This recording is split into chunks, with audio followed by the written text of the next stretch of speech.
ایک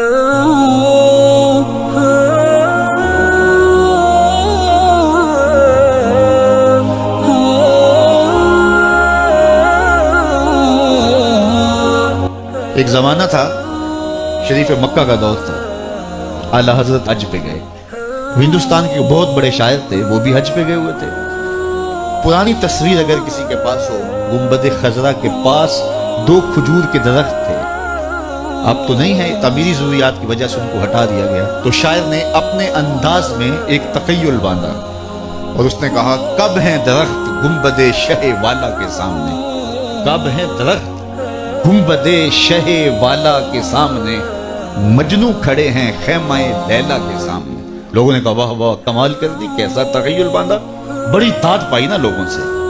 تو کسی نے آ کے یہ شعر اعلیٰ حضرت کو سنایا کہ وہ شاعر جو ہندوستان سے آئے ہوئے، انہوں نے یہ شعر کہا، کیا تخیل باندھا ہے۔ اعلیٰ حضرت شعر سننے کی دیر تھی، چہرے پہ جلال آ گیا، رگے غیرت پھڑکنے لگی۔ کہا، اس کو یہ جرأت کہ میرے رسول کے روزے کو لیلا کے خیمے سے تشبیہ دی، لیلا کی اوقات کیا ہے؟ تھر تھر کانپنے لگے۔ کہا، بلا کے لاؤ، اسے بلایا گیا، حاضر کیا گیا۔ اس کا خیال تھا مجھے داد ملے گی، لیکن کہا کہ تو نے رسول کریم کے روزے کو تشبیہ دی لیلا کے خیمے سے؟ تو ہاتھ باندھ کے کھڑا ہو گیا، حضور میری توجہ ادھر نہیں گئی۔ تو فرمایا، اس کی اصلاح کر لو۔ جی حضور، آپ اصلاح دے دیجئے۔ فرمایا، تمہارا مصرع اولا ٹھیک ہے، مصرع ثانی میں اصلاح ہوگی۔ اس نے یہ کہا تھا، کب ہیں درخت گنبد شہ والا کے سامنے، مجنوں کھڑے ہیں خیمہ لیلا کے سامنے۔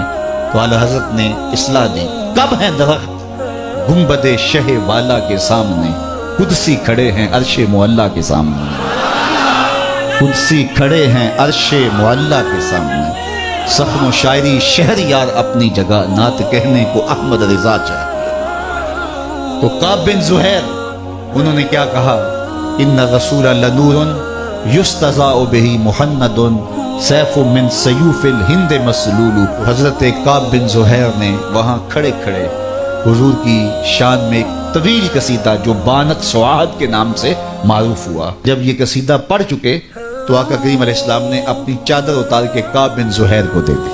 اس لیے ہم یہ کہتے ہیں کہ اگر آپ ثنا خاں کو بلائیں، نعت خاں کو بلائیں، اس کو بعد میں آپ نذرانہ دے سکتے ہیں، اس کو جو ہے وہ آپ چادر دے سکتے ہیں، اس کو جبہ دے سکتے ہیں، اس کی جو خدمت کرنا چاہے کر سکتے ہیں۔ یہ میرے حضور کا طریقہ ہے۔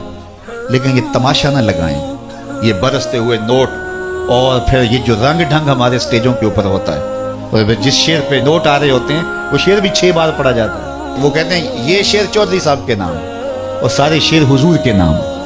چودھری صاحب کے نام کوئی شعر نہیں، سارے شعر میرے حضور کے نام ہوتے ہیں۔ نعت کا ایک ایک مصرع، ایک ایک لفظ، ایک ایک حرف اور ایک ایک نقطہ میرے حضور کے نام ہے۔ پورا شعر نام کر دیا، کیوں؟ اس نے ذرا پیسے زیادہ دے دیے تو اس کے نام ہی شعر ہو گیا۔ یہ کون ہوتا ہے اس کے نام شعر کرنے والا؟ یار یہ تو چودھری صاحب ہوئے، کون ہے جس کے نام شعر ہو، جو حضور کا شعر ہو۔ جب حضرت سید صدیق اکبر پہ آخری وقت آیا نا، آخری وقت، تو پھر ام المومنین سیدہ عائشہ رضی اللہ تعالیٰ عنہ نے جب اپنے باپ کے وہ لمحے دیکھے تو ان کی زبان سے محبت پدری کی وجہ سے بے ساختہ نکل پڑا، وَأَبْيَضُ يُسْتَسْقَى الْغَمَامُ بِوَجْهِهِ۔ یہ حضرت نبی رحمت کے چچا جان نے حضور کے لیے یہ ایک شعر کہا تھا، تو چہرہ اس کا تما رہا تھا، تو یہ مصرع ان کی زبان پہ آ گیا۔ تو حضرت صدیق اکبر اس وقت سانس آپ کی ٹوٹ رہی تھی، ایسے سر کیا اور کہا، ذاک رسول اللہ، یہ ابو بکر کی شان نہیں، یہ میرے رسول کی شان ہے۔ تو نعت کا شعر تو نظر نہیں کیا جا سکتا حضرت ابو بکر صدیق جو رسول اللہ کا عکس ہیں، اور وہی جلوے ان کے چہرے کے اوپر پڑے ام المومنین کو دکھائی دیے تو نے کہا، ذاک رسول اللہ، نہیں، یہ شان میرے حضور کی ہے۔ چودھری صاحب کون ہوتے ہیں؟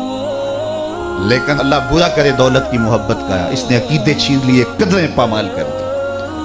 اور ہمارے بہت سارے نعت خانے فٹ کیا ہوتا ہے وہی شعر حضور کے لیے، اور جب کسی پیر خانے میں جاتے ہیں نام بدل کے وہی پیر صاحب کے لیے۔ پیر صاحب بھی مست بن کے بیٹھے رہتے ہیں، جانتے ہوتے ہیں یہ نعت کا شعر ہے، اور تو کون ہے؟ تیری ساری عزتیں حضور کے قدموں سے لگی ہوئی۔